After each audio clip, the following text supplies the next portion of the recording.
আপনারা সবাই দয়া করে শান্ত হন। সবাইকে এক এক করে আমি ভালো ভালো কাপড় দেখাচ্ছি।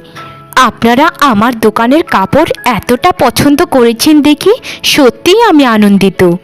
তবে এখন থেকে আগামীতে আমি আরও আমার দোকানে ভালো ভালো কাপড় তুলব। তখন সবাইকে আমি খবর পাঠাবো।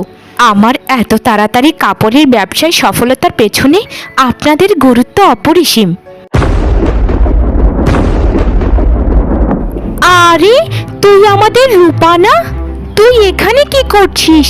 আমাদের গ্রামের সবাই বলা বলি করছিল যে আমাদের গ্রামের বড় মার্কেটে একটা অনেক ভালো দামি কাপড়ের দোকান হয়েছে। সেই কথা শুনেই তো আমরা দুজন এলাম কাপড় কিনতে। কিন্তু এই দোকানে তুই কি করছিস? তুই কি এখানে কারো অধীনে কাজ করিস? এখানে কি তুই কর্মচারী? না, এখানের আমি কোনো কর্মচারী নই। এখানের মালিক আমি নিজেই।